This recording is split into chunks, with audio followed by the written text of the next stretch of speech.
आज भी हर रोज की तरह सुनील ऑफिस से घर आया तो उसने देखा कि उसके माँ बाबूजी हाल में उदास बैठे हुए थे। उसने अंदाजा लगा लिया कि आज भी उसकी पत्नी सविता ने कुछ बखेड़ा किया होगा। तभी सुनील की नज़र सविता पर गई, जो सबको घूर रही थी। सुनील को देखकर उसने त्योरियां बढ़ा दी। चाय पानी कुछ नहीं पूछा तो सुनील सीधा फ्रेश होने चला गया। अपनी मुंह फट झगड़ालू पत्नी के व्यवहार से वो मन ही मन बहुत दुखी रहता। सुनील एक एमएनसी में अच्छे पद पर था, कोई आर्थिक तंगी नहीं थी, घर में फुल टाइम मेड थी। फिर भी उसकी पत्नी सविता किसी को सुनाने का मौका नहीं छोड़ती थी। उसे हमेशा इसी बात से चिढ़ होती कि सुनील अपने परिवार पर पैसे खर्च क्यों करता है। तो सुनील कहता कि ये मेरी जिम्मेदारी है, मैं अपने माँ बाप से मुंह नहीं मोड़ सकता। सुनील के पिता राम सिंह जी रिटायर हो चुके थे, तो सविता की नज़र हमेशा उनकी पेंशन पर बनी रहती। इसीलिए सुनील को गुस्सा आता। वो कहते, तुम्हें किस बात की कमी है, ये पिताजी के पैसे हैं, उन्हें वो जहाँ चाहे खर्च करेंगे। और वैसे भी कोई भी त्यौहार आता है तो माँ बाबूजी हम सबको कुछ ना कुछ तोहफा ज़रूर देते हैं। तो सविता भड़क जाती है और कहने लगती है कि ये उनका फ़र्ज है। सविता को अपने सास ससुर का फ़र्ज याद रहता, पर अपना फ़र्ज कभी न निभाती। सुनील एक छोटा भाई अनिल एक प्राइवेट कंपनी में जॉब करता था और उसकी पत्नी कविता अपने सास ससुर के पास घर पर ही रहती थी। सुनील के पास पैसों की कोई कमी नहीं थी, लेकिन अनिल सिर्फ अपना काम चला रहा था, इसीलिए माँ बाबूजी कभी उसकी मदद कर देते थे। बस यही बात सुनील की पत्नी सविता को चुभती थी। अपने पैसों की धौंस पर सविता अपनी देवरानी की काम में भी हाथ नहीं बटाती थी। खैर, रात को सोते समय सविता ने अपना वही पुराना वाला राग छेड़ दिया। सुनील, आप मेरी बात क्यों नहीं सुनते हो? आगे बच्चे के भी खर्चे बढ़ेंगे, हमें वो भी तो सोचना है। मैं यही तो कह रही हूँ कि हम कहीं एक घर ले लेते हैं। अब अपने छोटे भाई अनिल को संभालने दो, यहाँ के खर्चे क्या हमेशा ही हम ही संभालते रहेंगे सब कुछ। ये सुनते ही सुनील गुस्से से बोला कि मैं थक गया हूँ तुम्हारी इन रोज रोज की बातों से, अब मैं सोना चाहता हूँ। कहकर सुनील करवट लेकर सो गया। सविता थोड़ी देर गुस्से में बुदबुदाती रही, फिर वो भी सोने की कोशिश करने लगी। सविता अपने पति सुनील को अलग रहने के लिए मजबूर कर रही थी। ये बात घर में सब ने महसूस की थी।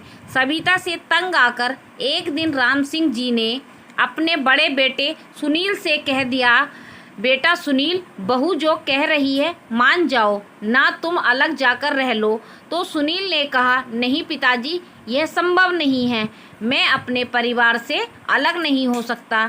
लेकिन बेटा, बड़ी बहू सबसे नाराज़ ही रहती है, किसी से कुछ बात नहीं करती, और अगर करती है तो अकड़ कर बोलती है।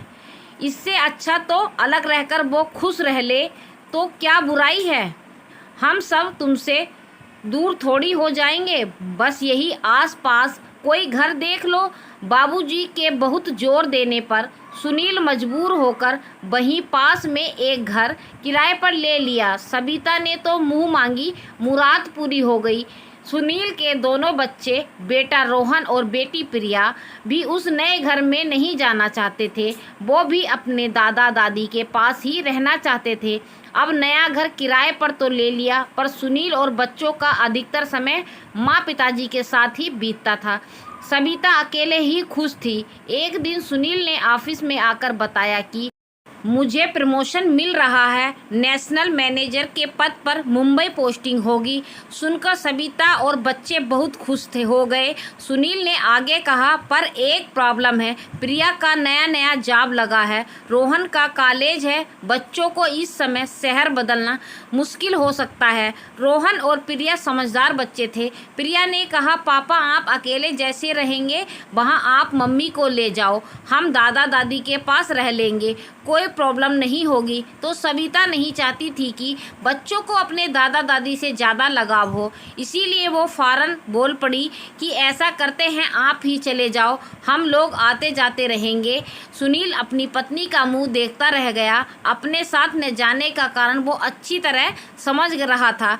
पत्नी की नस नस से वो वाकिफ थे। अगले दिन सुनील ने अपने माता पिता के घर जाकर अपने होने वाले प्रमोशन के बारे में बताया तो उन्होंने शुभकामनाओं की छड़ी लगा दी। माता पिता दोनों उदास हो गए, लेकिन सुनील एक बड़े प्रमोशन पर जा रहा था, इस बात की खुशी भी हो रही थी। मुंबई जाने के दिन करीब आ रहे थे, तभी एक दिन सविता के दिमाग में फिर एक फितूर आया और सुनील से कहने लगी कि सुनील, आपके माता पिता का जो घर है, मैं सोच रही हूँ कि आप पिताजी में से उसमें से अपना हिस्सा मांग लें। ये सुनते ही सुनील का दिमाग फिर से ख़राब हो गया। उसने कहा, क्यों फालतू की बातें करती रहती हो सविता, अब तो मेरा प्रमोशन भी हो गया है, तो अब हमारे पास पैसों की कमी नहीं है, फिर भी तुम्हें हिस्से की पड़ी है, और जब तक पिताजी आगे के हिस्से की बात नहीं करेंगे तब तक मैं कैसे हिस्से की बात बोल सकता हूँ। क्यों सुनील, तुम्हारा हिस्सा तो बनता है ना उस घर में, अपना हक लेने की बात तो कर ही सकते हो। हम अपना हिस्सा उस घर से लेकर ही रहेंगे। सविता गुस्से में बोलते जा रही थी तो सुनील ने भड़कते हुए कहा कि अपनी बकवास बंद करो सविता, मैं तुम्हें आखिरी बार कह रहा हूँ कि मेरे सामने इस तरह की बातें फिर कभी मत करना। आपको मेरी बात नहीं मानी है तो मुझे भी नहीं करनी आपसे बात। सविता ने क्रोध भरी नज़रों से उन्हें घूरते हुए कहा। तो सुनील बोला कि ठीक है, मत करो, लेकिन शांति से जीने दो मुझे, कहकर सुनील अपने कमरे में चला गया। रोहन और प्रिया अपने कमरे में सारी बातें सुन रहे थे। तभी प्रिया ने बाहर आकर कहा कि मम्मी, आप कैसी बातें करती रहती हो, पापा बिल्कुल ठीक कर रहे हैं।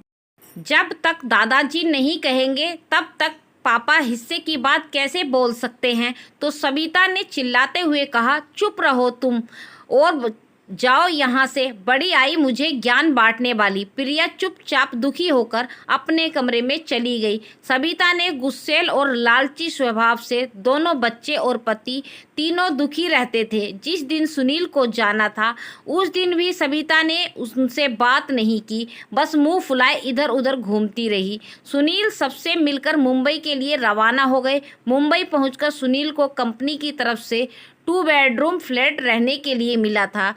उनके बराबर की बिल्डिंग में इस कंपनी के एक मैनेजर संदीप, उनकी पत्नी सुशीला और उनके 2 बच्चे भी रहते थे।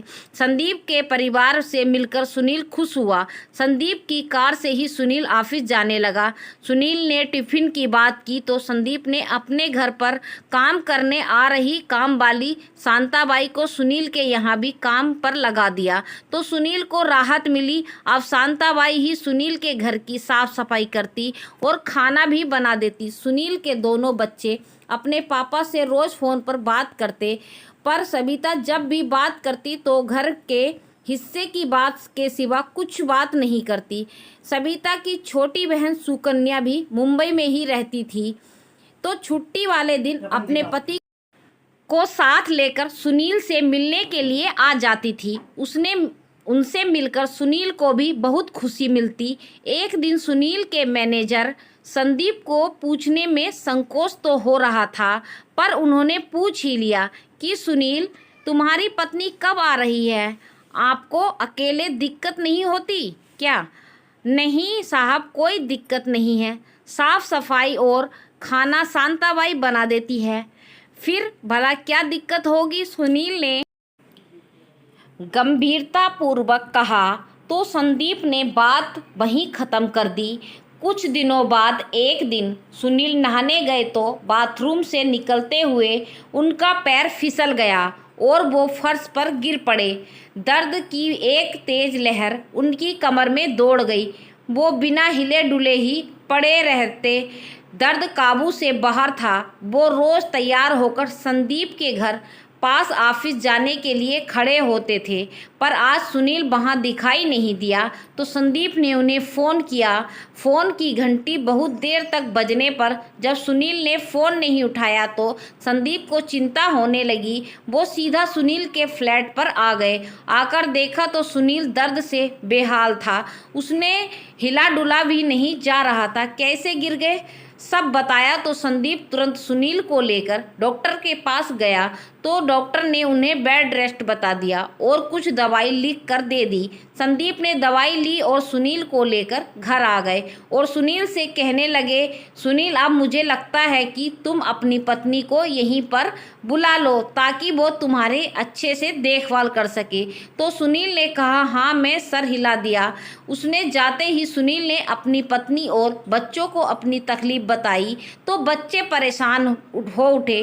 पापा, हम लोग आ रहे हैं, आपको परेशानी हो रही होगी। तभी सविता ने बीच में ही फ़ोन लेकर कहा, मैं तो आपसे बहुत नाराज़ हूँ, पर आप अपने बाबूजी से अपने हिस्से की बात करेंगे तो मैं आपकी देखभाल करने के लिए आ जाऊंगी। ये बातें सुनते ही सुनील ने फ़ोन रख दिया। आज सुनील का मन बहुत बुरी तरह आहत हुआ था। पति के दर्द की सविता को कोई चिंता नहीं थी, बस संपत्ति, पैसा और हिस्से की बात। कैसी पत्नी मिली है मुझे, दूसरे शहर में अकेले रह रहा हूँ, मेरे सुख दुख की उसे कोई चिंता ही नहीं। यहाँ रात दिन पराए लोग मेरे दुख में हर पल मेरे साथ हैं, वो भी बिना किसी स्वार्थ के। सविता की बहन सुकन्या को जब सुनील की तबीयत के बारे में पता चला तो उसका पति सुनील की देखभाल करने के लिए चला जाता था। सुकन्या ने अपनी बहन सविता को समझाने की बहुत कोशिश की। दीदी, जीजाजी की तबीयत ठीक नहीं है, तुम उन्हें संभालने के लिए आ जाओ। तो सविता ने चिढ़कर कहा, जो इंसान मेरी बात नहीं मानता मैं उसकी चिंता क्यों करूं? तुम ही बताओ, क्या मैं गलत कह रही हूं? क्या हमारा हिस्सा नहीं है?